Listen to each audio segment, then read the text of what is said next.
I stood in the ballroom, watching my husband toast to our success, knowing the FBI was waiting in the wings. He thought he'd successfully framed me for embezzling $7 million, but he didn't realize I'd already handed the real evidence to Agent Miller. Before we continue today's story, we have an urgent announcement to make. Due to technical issues, we are pivoting towards another channel. Please subscribe to our new channel, Inherited Revenge. You can find the link in the video description, the pinned comment, and the collaboration tag on this video. Make sure to switch over now so you don't miss out. Thank you for your support. Now back to the story. The silence in the house was usually my favorite part of the day. A rare moment of peace before the chaos of the architectural firm we built from the ground up consumed my morning. But tonight, the silence felt heavy, suffocating, like the air before a thunderstorm. I was sitting in the library of our sprawling estate, the one James loved to show off to clients, wrapped in a thick wool blanket. I had been battling a severe bout of bronchitis for the last 3 weeks, leaving me physically drained and mentally foggy. That was why James had insisted I take a step back from the finances for the month. For my health, he had said, pressing a kiss to my feverish forehead. I looked down at the tablet in my lap, the blue light stinging my tired eyes. I shouldn't have been logging in.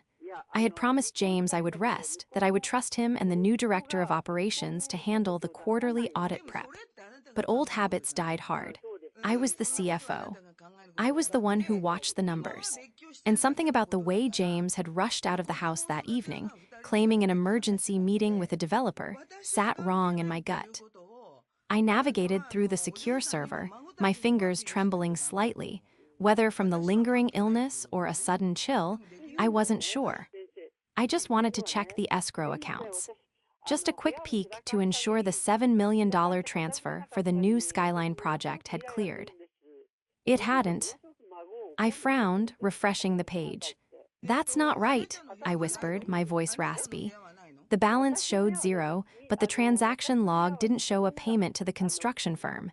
It showed a withdrawal. I tapped deeper, my heart beginning to hammer against my ribs. A withdrawal of $7 million initiated 3 days ago while I was bedridden with a high fever. I followed the digital trail, expecting to see a vendor code I recognized. Instead, I saw a routing number for a bank in the Cayman Islands. "What are you doing, James?" I breathed, scrolling frantically. Then I saw the authorization signature. It wasn't James's, it was mine. I froze, the room spinning. There, in high-resolution digital ink, was my signature, a perfect replica of the one I used for legal documents, but I hadn't signed anything. I hadn't even left my bed on that date. I clicked on the metadata of the file. The transfer had been authorized from my personal laptop, the one currently sitting in my office at the firm, the one I hadn't touched in weeks. My stomach lurched. I quickly pulled up the subledger, digging into the miscellaneous expenses folder, a place where we usually kept petty cash receipts. It was flooded with files, PDFs, emails, memos. I opened one at random. It was an email sent from my account to a generic offshore inquiry address, asking about non-extradition policies and asset shielding. "No," I gasped, the word catching in my throat, triggering a coughing fit that bent me double. "No, this isn't possible." I wiped tears from my eyes and opened another file. It was a drafted confession letter, saved in my drafts folder, lamenting a gambling addiction I didn't have. The narrative was being constructed brick by brick, document by document. The realization hit me with the force of a physical blow, knocking the wind out of me more effectively than the illness ever could. James wasn't just stealing the money. He was painting a picture. He was crafting a narrative where I, the sick, mentally unstable wife, had cracked under pressure and looted the company accounts. I looked at the timestamp on the most recent file modification. It was 10 minutes ago. Someone was in my office right now, finalizing the frame job. The betrayal was worse than the diagnosis itself. It was a lethal injection administered by the person I trusted most in the world. I sat there for what felt like hours, though it must have only been 20 minutes. The glow of the tablet screen had turned off, leaving me in the dark, but I didn't move. My mind was racing, replaying every interaction I'd had with James over the past 6 months. The late nights, the sudden interest in my passwords in case of emergency, the way he had encouraged me to see a therapist for stress, ensuring there was a medical paper trail of my alleged instability. The sound of the garage door opening snapped me back to reality. The rumble of his Porsche echoed through the floorboards. Panic, cold and sharp, spiked in my chest. I couldn't let him know. If he knew I had seen the accounts, he might accelerate whatever plan he had. I scrambled to close the apps on the tablet, wiping the history with shaking fingers, and tossed it onto the side table. I grabbed my book, opened it to a random page, and leaned my head back against the wingback chair, forcing my breathing to slow. James walked in a moment later. He looked immaculate, as always. His tailored suit was wrinkle-free, his silver fox hair perfectly coiffed. He smelled of expensive scotch and a perfume that was definitely not mine, something floral and cloying. "Amelia," he said, his voice laced with that practiced, silky concern he used in board meetings. "You're still up. You should be resting, darling. The doctor said you need sleep." He walked over, placing a hand on my forehead. His palm was cool, but it felt like a brand against my skin.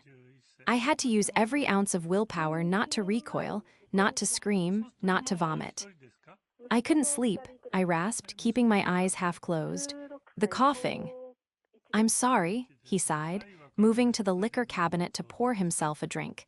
He didn't offer me anything, not even water. "I just got back from the site. The developers are being a nightmare about the Gala logistics. Can you believe the 20th anniversary is only 3 days away?" "3 days," I echoed. "Are we ready?" He took a sip, his back to me. "Almost. There are just a few loose ends. Speaking of which," he turned, swirling the amber liquid in his glass. "Did you manage to sign those tax compliance forms I left on the counter? The auditors need them first thing in the morning." My heart stopped. The tax compliance forms. I had glanced at them yesterday, but hadn't had the energy to read them. They were likely the final nail in my coffin, documents that would legally tie me to the transfers. I forgot," I lied, shifting slightly to feign weakness. "I was so dizzy today, James, I couldn't focus." A flicker of annoyance crossed his face, gone so quickly I almost missed it. "Amelia, it's really important. It protects the firm. I need you to sign them tonight." "I will," I promised, closing my eyes. "Just let me rest a little more. Leave them on the desk." He stared at me for a long moment. I could feel his gaze dissecting me, looking for any sign that I knew. I kept my breathing shallow, my face slack. Finally, he sighed. "All right, but don't forget, we can't have any hiccups before the big night. It's going to be a historic evening for us." "Historic," I whispered. "Get some sleep," he said, turning off the lamp, plunging me into darkness. "I'm going to shower." As he walked away, I listened to his footsteps fade. He was so confident. He thought I was the same Amelia who had followed him blindly for 20 years. He thought I was weak, sick, and easily manipulated. But he had forgotten one crucial thing. He had forgotten that I was the one who set up the original server architecture 20 years ago. And he didn't know that I had a mirrored backup of every keystroke logged on the executive network, sent to a private, encrypted server in the basement. A server he didn't even know existed. I waited until I heard the shower running before I moved. I didn't go to the basement yet. I wasn't strong enough to make the stairs without risking a coughing fit that would alert him. Instead, I lay there in the dark, letting the anger fuel me, burning away the sickness. We had started Vance and Sterling in a garage that smelled of mildew and cheap coffee. I was the architect of the business model. James was the face. I handled the contracts, the regulations, the finances.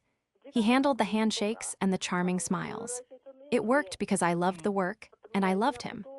I had sacrificed my own design career to ensure his name was on the awards, to ensure he felt like the big man he so desperately wanted to be.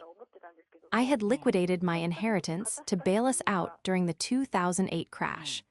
I had mortgaged my parents' home to pay for our first real office. I had given him everything, and in return, he was selling me down the river for $7 million and a fresh start. I thought about the last year. James had become distant, irritable. He bought a new sports car. He started going to the gym twice a day. He criticized my appearance, telling me I looked tired or old compared to the wives of our competitors. It was the classic midlife crisis cliché, or so I had thought. I had tried to be supportive. I had tried to be understanding. Then came Julian. Julian was 26, with a degree in business communications from a university I'd barely heard of.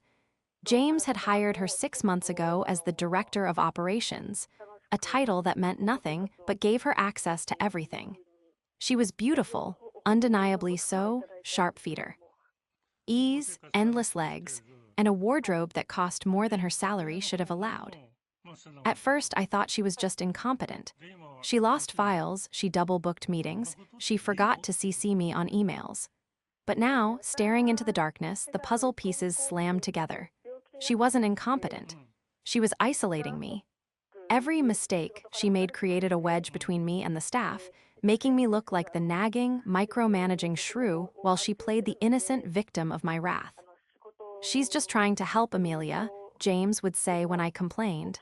"You're being paranoid. She looks up to you." Looks up to me. She wanted to be me.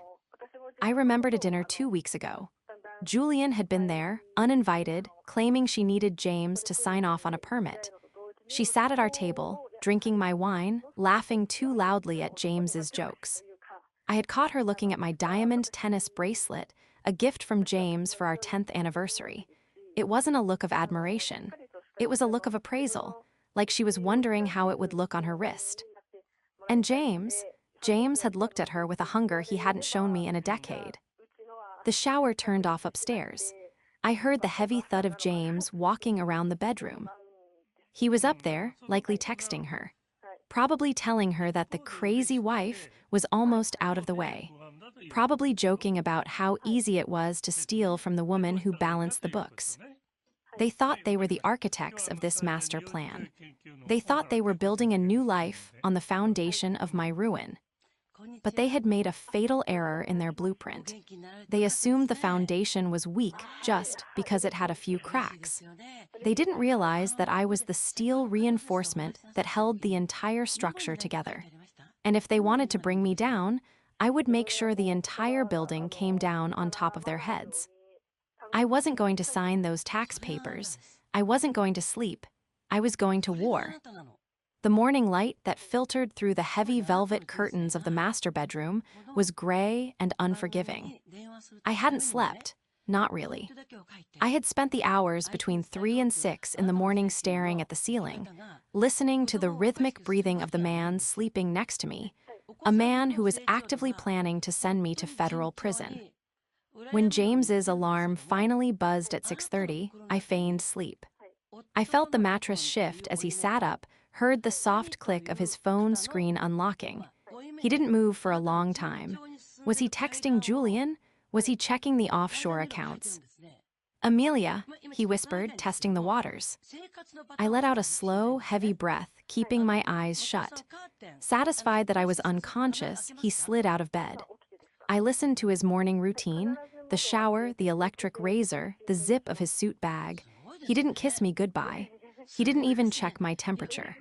He simply walked out the door, the heavy oak slamming shut with a finality that echoed in my bones. The moment the garage door rumbled shut, I threw off the covers. The lethargy of the bronchitis was still there, a heavy weight on my chest, but the adrenaline was sharper. I wasn't just a sick wife anymore. I was a CEO under siege. I didn't go to the kitchen for coffee. I went straight to the basement. The server room was my sanctuary. When we built the house, James had wanted a wine cellar. I had insisted on a climate-controlled data center. For security, I'd told him. He had laughed and called me paranoid, but he let me have it because it kept the noisy machines out of the office. I unlocked the reinforced door with my biometric print and stepped into the cool, humming air. Rows of blue lights blinked in the darkness. I sat at the terminal, my fingers flying across the mechanical keyboard. I wasn't accessing the cloud. I was accessing the raw, mirrored data streams. I pulled up the logs from the last 72 hours. James was clever, I'd give him that. He had used a VPN to mask his IP address when he initiated the transfers, making it look like the request came from my laptop's specific MAC address. To an external auditor, it would look airtight. Amelia Vance logged in. Amelia Vance authorized the transfer. Amelia Vance confirmed the wire. "But you got lazy, James," I muttered, typing in a command line to bring up the packet headers. He had made one critical mistake. He had logged into his personal email, the one he used for his golf club and hidden subscriptions, on the same browser session he used to spoof my credentials. He hadn't cleared the cache on the server side. It was a tiny digital footprint, a ghost in the machine, but it was there. User J. Vance Priv active at the exact second the transfer was authorized. It wasn't enough to convict him yet. A good lawyer could argue it was a glitch or that I had hacked his email, but it was enough to start a war. I needed help. I needed someone who could take this digital ghost and turn it into a concrete weapon. I pulled my burner phone from the safe, a precaution I'd taken years ago when we started landing government contracts, and dialed a number I hadn't used in 5 years. "Miller," a gruff voice answered on the second ring. "It's Amelia Vance," I said, my voice steady despite the pounding in my chest. There was a pause. "Well, that's a name I haven't heard since the Treasury Department audit of 19. To what do I owe the pleasure?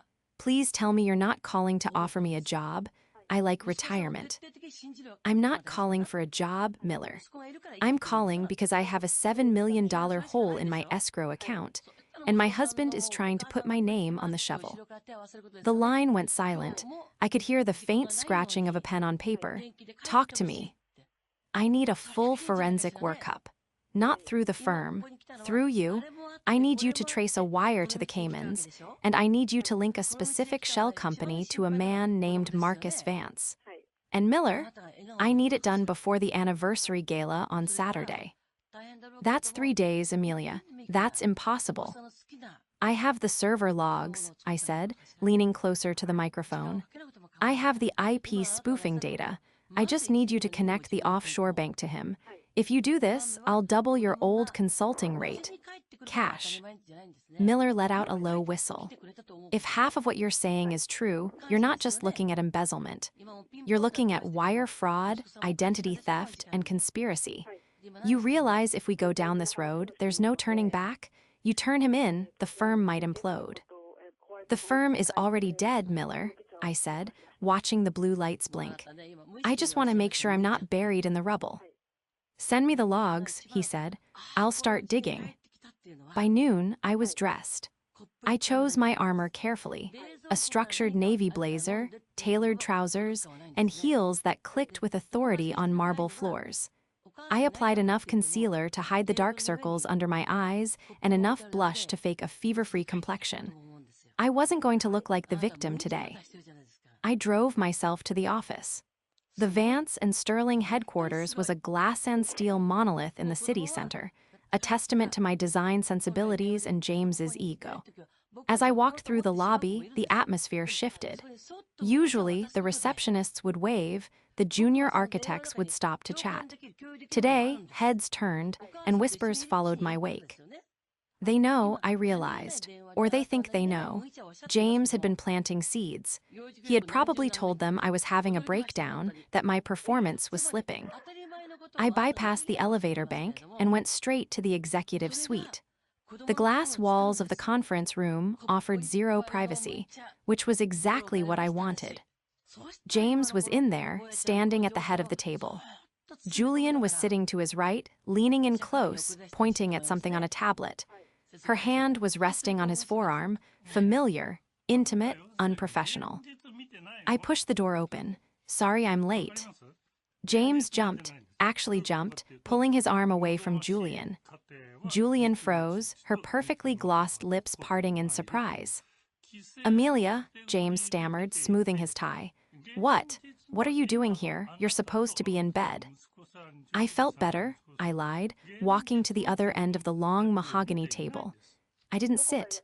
I stood, gripping the back of a leather chair. And I realized we have the gala in 48 hours. I couldn't leave my husband to handle everything alone, could I? James exchanged a quick, panicked glance with Julian. Of course not, darling, but really, we have it under control. Julian has been a lifesaver. I turned my gaze to Julian. She was wearing a dress that was far too short for a boardroom, and a necklace that looked suspiciously like a vintage piece I had mentioned wanting months ago. I bet she has, I said, my voice cool. Julian, could you pull up the catering budget? I noticed a discrepancy in the preliminary reports. Julian blinked, looking at James for help. I don't have access to those files, Mrs. Vance, James said. James said what? I interrupted, arching an eyebrow. That the CFO shouldn't see the budget. No, James interjected quickly, stepping between us. She means the files are locked for the audit. You know how it is, Amelia. We froze the accounts to prep for the quarterly review. Ah, yes, the audit. I smiled, a tight, humorless expression. Funny you mention that, James, because I was looking at the system logs this morning, just checking for glitches, of course, and I noticed a rather large transfer authorized from my terminal. $7 million. The room went deadly silent. I watched James's throat bob as he swallowed. 7 million, he repeated, his voice rising an octave. That must be a mistake, a system error. That's what I thought, I said, locking eyes with him. Because the authorization signature was mine, boo. The timestamp was from Tuesday. And on Tuesday, if you recall, I was unconscious with a fever of 102. James laughed, a nervous, fractured sound. Well, you know how technology is. Glitches happen. We'll have it look at it next week after the gala. Actually, I said, leaning forward, I traced the routing number. It's a bank in the Cayman Islands. First Caribbean International. Does that ring a bell, James? I saw it then. The flinch. His left eye twitched, a tell he had possessed since college whenever he was caught in a lie. Julian stood up abruptly. I think I should go check on the florists. Sit down, Julian, I commanded. My voice wasn't loud, but it had the steel of 20 years of boardroom dominance. She sat, looking terrified. Amelia, you're not making sense, James said, his face hardening. He decided to pivot from denial to gaslighting. You've been very sick. The medication you're on, it can cause confusion, paranoia. Maybe you authorized it and forgot. It wouldn't be the first time you've been forgetful lately. Is that the narrative, James? I asked softly. That I'm the confused, sick wife.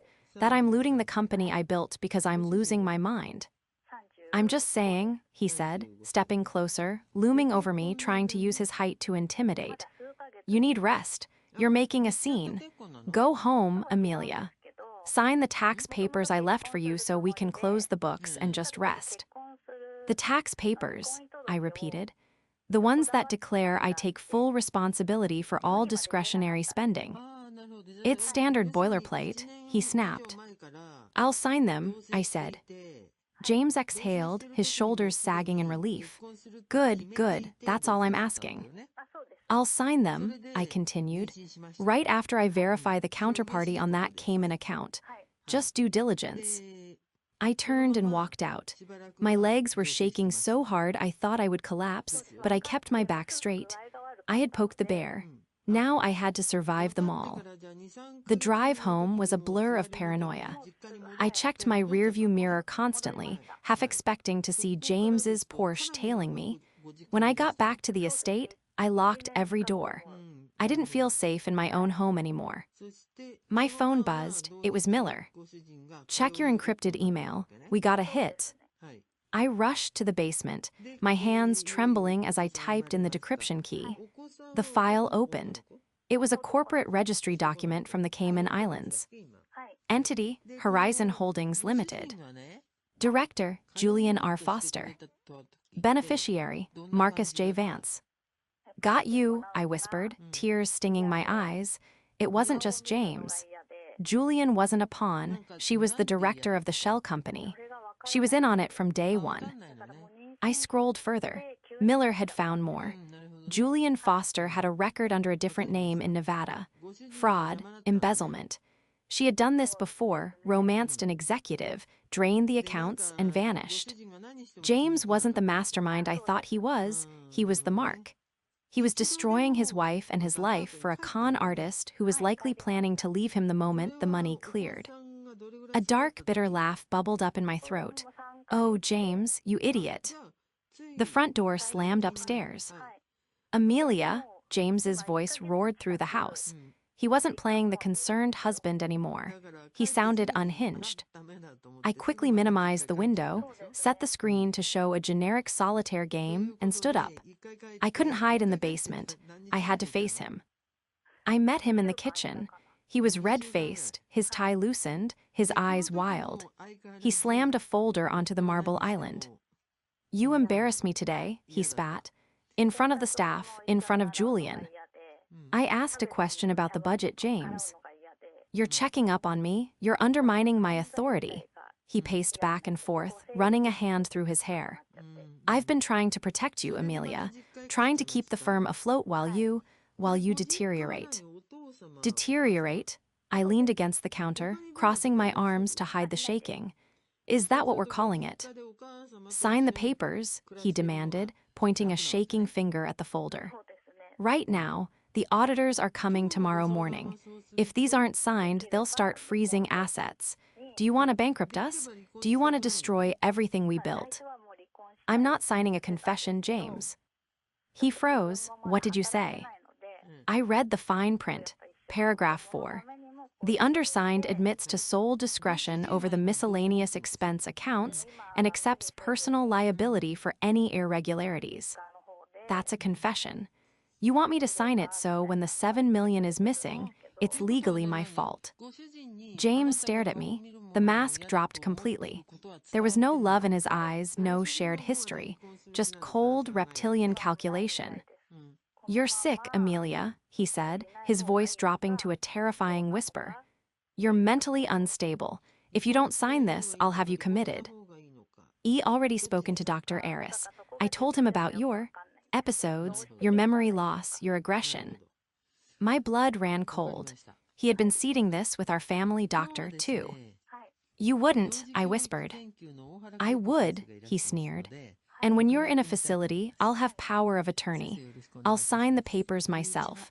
So you have a choice. Sign it now and retire gracefully to the lake house, or lose everything and end up in a padded room." He pushed the pen toward me. I looked at the pen, then I looked at him. I needed one last thing. I needed him to admit it. "Why, James?" I asked, my voice breaking. This time the emotion was real. 20 years, we built this together. Why destroy me?" "Because you're suffocating me," he shouted, slamming his hand on the counter. "It's always Amelia's plan, Amelia's budget, Amelia's rules. I'm the CEO, but everyone knows you pull the strings. I want to be free. I want to live my life without asking for my wife's permission to spend a dime." "So you stole $7 million to run away with Julian?" "Yes," he screamed. "Yes, and she appreciates me. She respects me, unlike you." He stopped, breathing hard, realizing what he had just said. I looked at him, a profound sadness washing over me. "I see." "Sign the paper," he said again, though his voice lacked the earlier fire. He looked exhausted. "I'll sign it," I said quietly. "Tomorrow, at the gala. I want to do it after your speech. A symbolic passing of the torch." James narrowed his eyes. "Why at the gala?" "Because if I'm going to lose everything," I said, looking down at my hands, "I want one last night of being Mrs. Vance, the successful co-founder. Let me have that dignity, James, and I'll give you whatever you want." He studied me for a long moment. He saw the defeat in my posture. He saw the broken woman he wanted to see. "Fine," he said, snatching the folder back. "Tomorrow night, but if you try anything, if you say one word." "I won't," I promised. He stormed out of the kitchen. I waited until I heard him go upstairs. Then I reached into the pocket of my blazer and pulled out my phone. I stopped the voice recording app. Yes, and she appreciates me. She respects me, unlike you. I hit save and forwarded the file to Miller. I have the confession, I typed. Bring the cavalry to the gala. 8:00 p.m. The trap was set. Now I just had to survive the party. The Vance and Sterling 20th anniversary gala was held at the Grand Ballroom of the Plaza, a venue I had personally chosen 6 months ago. The room was a sea of black ties and designer gowns, filled with clients, competitors, and the city's elite. Crystal chandeliers cast a warm, golden glow over the scene, masking the cold dread settling in my stomach. I stood by the entrance, greeting guests with a smile that felt painted on. James was working the room, charming investors, laughing too loudly, his hand often finding its way to the small of Julian's back as she hovered nearby. She wore a stunning emerald green dress, the exact shade of the firm's logo.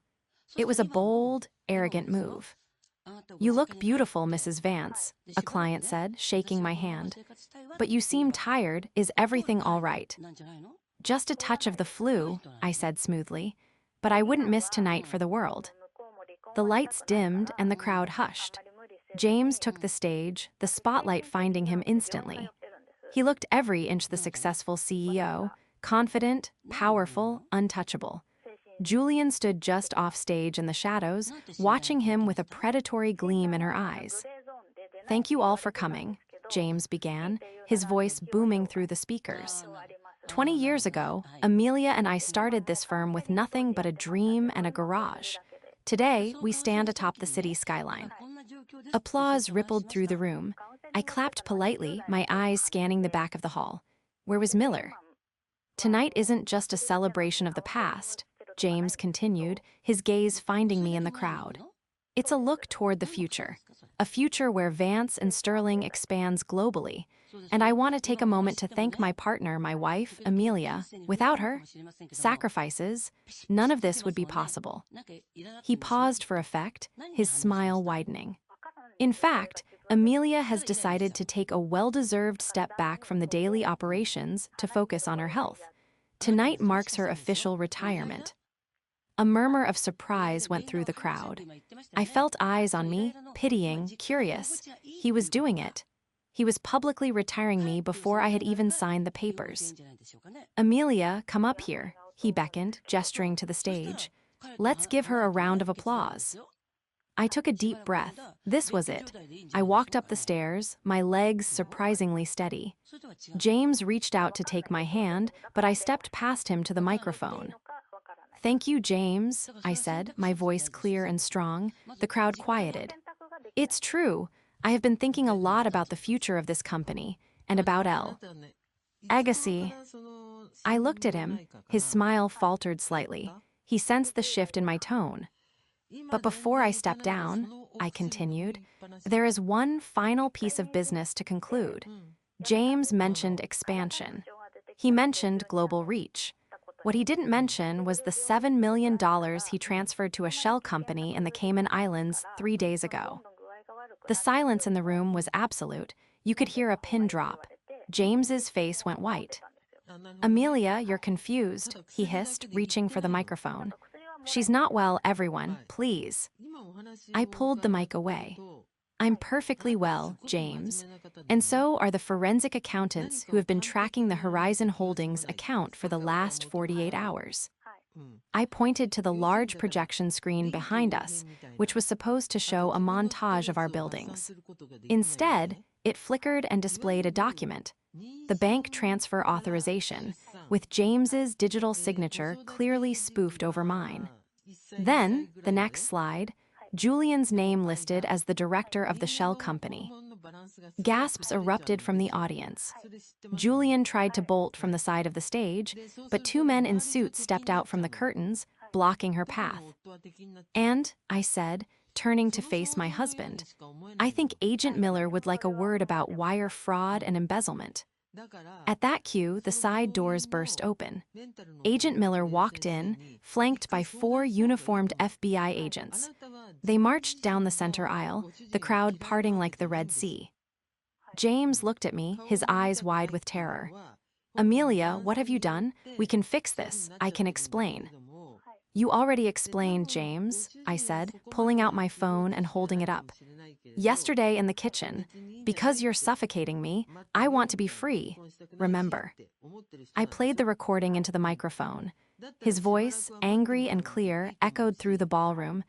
Yes, I stole it, and she appreciates me, she respects me, unlike you. The color drained from his face completely. He looked at the agents approaching the stage, then back at me. Amelia, please, I'm your husband. You were my husband, I corrected him, my voice trembling with suppressed rage. Now, you're just a liability I'm liquidating. Agent Miller stepped onto the stage. Marcus Vance, you are under arrest for federal wire fraud, embezzlement, and conspiracy to commit money laundering. Julian Foster, you are also under arrest as an accomplice. As the cuffs clicked around James's wrists, he looked at me one last time. There was no anger, only shock. He couldn't believe the sick wife had outmaneuvered him. I built this, he screamed as they dragged him away. I am Vance and Sterling. No, James, I whispered into the microphone, watching him go. You were just the facade, I was always the foundation. The fallout was swift and brutal. The gala ended in chaos, but it was the controlled chaos of justice. The news hit the papers the next morning. Architect tycoon arrested at anniversary gala. Wife exposes $7 embezzlement scheme. James's bail was denied due to the flight risk posed by the offshore accounts. Julian turned on him immediately, cutting a deal with the prosecutors in exchange for a reduced sentence. She admitted everything: the plan to frame me, the fake medical records, the intent to flee to a non-extradition country. The firm took a hit, of course. Clients panicked, investors called, but I was ready. I called an emergency board meeting the following Monday. I walked in, not as the shadow partner, but as the sole CEO. I laid out the recovery plan. I showed them the forensic audit proving that every cent of the stolen money had been recovered from the frozen Cayman accounts. I showed them my designs for the next 3 major projects, designs James had claimed were his. James is gone, I told the board. But the brain of this operation is standing right in front of you. We can fold, or we can build something better, something honest. They voted unanimously to keep me in charge. 3 months later, the divorce was finalized. I got everything. The house, the firm, the assets. James got a 10-year sentence in a federal penitentiary. I visited him once, just before he was transferred. We sat on opposite sides of the glass partition. He looked older, smaller. The gray suit was replaced by an orange jumpsuit that did him no favors. Why did you come? He asked, his voice hollow. To say goodbye, I said, and to thank you. He frowned. Thank you. You forced me to stop hiding in your shadow, I said. For 20 years, I let you take the credit because I thought I needed you to shine. You showed me that I shine just fine on my own. I stood up, smoothing my skirt. Amelia, he called out as I turned to leave. Do you ever miss us? I looked back at him, really looked at him, and realized I felt nothing. No hate, no love, just indifference. I miss who I thought you were, I said, but that man never existed. I walked out of the prison and into the bright afternoon sun. My driver was waiting. Where to, Ms. Vance? He asked. The office, I said, smiling for the first time in months. We have a skyline to build.